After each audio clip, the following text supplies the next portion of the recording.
سب سے پہلے مسجد انتظامیہ کی طرف سے یہ ہے، دو چار ہدایات ہیں۔ پہلی بات یہ ہے کہ اعتکاف کرنے والا کوئی بھی صاحب سب سے پہلے اپنے شناختی کارڈ کی فوٹو کاپی انتظامیہ کے پاس جمع کرائے گا۔ دوسری بات یہ ہے کہ وہ مسجد انتظامیہ کے جو اصول ضوابط ہوں گے ان کا پابند ہوگا۔ مثال کے طور پہ اپنے خیمے میں رات کے وقت یا دن کے وقت وہ کسی کو نہیں سلائے گا۔ غیر بندہ کون ہے، کدھر سے آیا ہے، کیسے، کیا مقصد ہے، اس لیے اس بات کا خیال رکھنا ہے کہ وہ کسی کو سلائے گا نہیں، اپنے پاس رکھے گا نہیں۔ زیادہ یہ سیاسی باتیں زیادہ یا تھوڑی کسی قسم کی بھی وہ نہیں کر سکے گا۔ موبائل فون جو ہے یہ بالکل اس کے پاس نہیں ہوگا۔ انتظامیہ نے اگر موبائل فون لے لیا تو وہ واپس نہیں ہوگا، پھر نہ کہنا، یہ پہلے سوچ لیں۔ اور چھوٹے بچے جو ہیں، خاص کر کے جو چھوٹی عمر کے بچے، چھوٹے چھوٹے بچے ہیں، یہ بھی یہ اعتکاف نہ بیٹھیں، اس لیے کہ وہ زیادہ توجہ خراب ہو جاتی ہے دیگر لوگوں کی وغیرہ۔ باقی کے بھی تمام معاملات آپ جانتے ہیں۔ اعتکاف کے سلسلے میں ایک تو بات کرنی ہے، یہ اعتکاف اللہ تبارک و تعالیٰ کی طرف سے ایسا فضل اور کرم اور اللہ کا انعام ہے۔ ایک تو پہلی بات یہ ہے، اعتکاف کرنے والے کو پہلا انعام یہ ملتا ہے کہ اللہ کے فضل سے لیلۃ القدر اللہ اسے عطا کر دیتا ہے۔ جو 1000 مہینے کوئی عبادت کرے تو اس سے یہ بہتر ہے، یہ ایک اللہ کا فضل ہے۔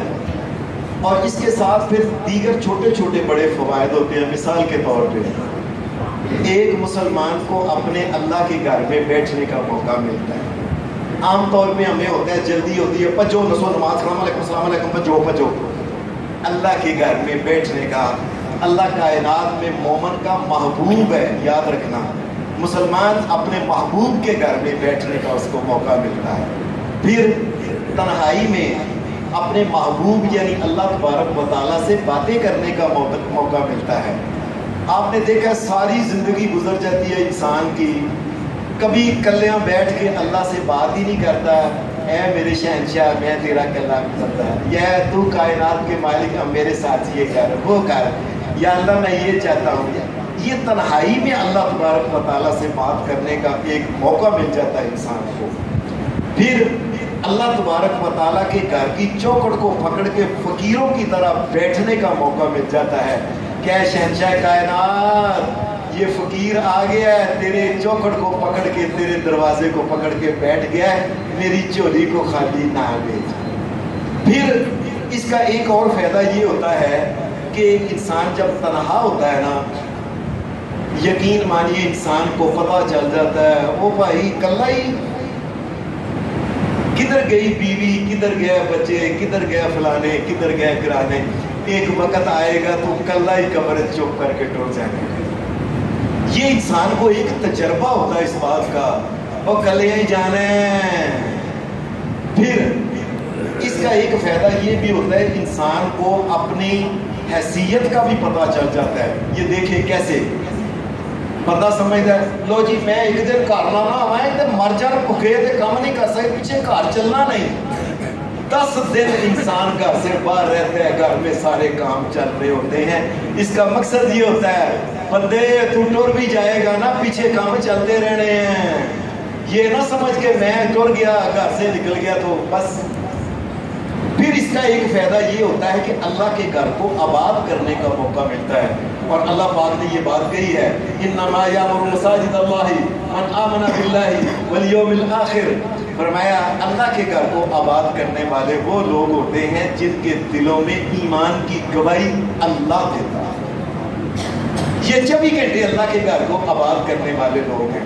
پھر اس کا ایک فائدہ یہ ہوتا ہے کہ عام طور پہ انسان ہوتا ہے، رات کو سوتا ہے، باہر صبح کے وقت کوئی نہ کوئی گناہ، کوئی غلطی، کوئی ادھر دیکھ لیا، کوئی ادھر کر لیا، کوئی نہ، کم از کم 10 دن تو رات اور دن پورے کے پورے انسان گناہوں سے بچ جاتا ہے نا۔ پھر اس کا ایک اور فائدہ یہ ہوتا ہے، اکلے تنہا اللہ کے سامنے رونے کا موقع مل جاتا ہے۔ آپ یقین مانیے ہمیں موقع نہیں ملتا، وہ بندہ جو کلا رات کے وقت ہوتا ہے اس کے آنسو نکلتے ہیں، یا اللہ مجھے معاف کر دے۔ نبی علیہ السلام نے فرمایا جس مومن کے ایک